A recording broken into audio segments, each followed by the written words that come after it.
Well, the future and the past are colliding on St. Paul's Summit Avenue. The city is proposing a $100 million reconstruction, including the creation of raised and separated bike lanes. Fox 9's Corin Hoggard took a deep dive into that plan, the people taking sides, and even the history of bikes on Summit. Corin? Yeah, folks can still weigh in on what happens out here. The city's still holding public hearings, including one tomorrow with the Parks and Rec, and then on Monday also with the Transportation Committee, and that one is at City Hall. A trip down Summit Avenue is like flipping the pages of a history book. 19th and early 20th century mansions span almost 5 miles from the Cathedral of St. Paul to Mississippi River Boulevard. And maps from the late 19th century show Summit Avenue as a well-known thoroughfare for bicycles. Dating back to the 1890s, it was an historic bike route, back to the invention of bicycling. But the road is aging in some sections, and the infrastructure underneath is too.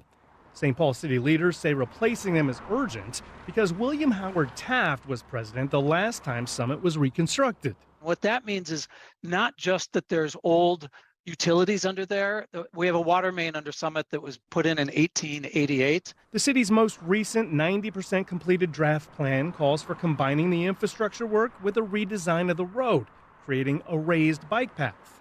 In the decade from 2012 to 2021, Summit saw 31 collisions involving bicyclists, including one in 2018 that killed a recently retired grandfather.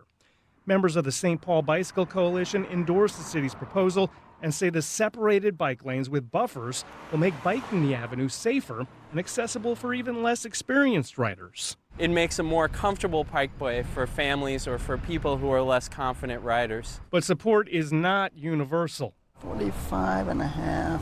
The group Save Our Streets is measuring trees to highlight a potential problem with the construction proposal. Summit Avenue it's a treasure for the city, for the state, and it's too valuable to risk. The city estimates 200 of 1,561 trees along Summit could be impacted but not killed by the bike lane proposal, mostly in 2 of the 3 segments west of Lexington, where the plan calls for widening the street by 3 feet. Save Our Streets members say their report from an arborist indicates the city will likely kill somewhere around 900 trees. The group's signs stand in a large number of lawns along Summit. And members say the city's current proposal looks awfully close to proposals the city presented at a June 2022 public hearing and labeled as not recommended.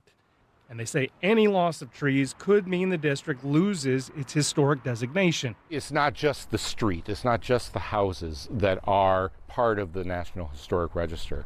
It is the streetscape, it is the character of the street. Bicycle advocates point out neighborhood associations made the same integrity of the avenue arguments to oppose the original Summit Avenue bike path when it became one of the first in Minnesota back in the 1990s. City leaders say their current proposal is different from the not recommended ones because it doesn't change the curb line.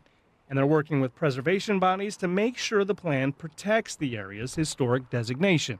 I think Summit is one of the most historic streets that we have within the city. I do think there is a way to modernize it and still maintain that historic character, and I think that's what this plan does. 2 neighborhood associations are affected by the plan, and both have offered qualified support.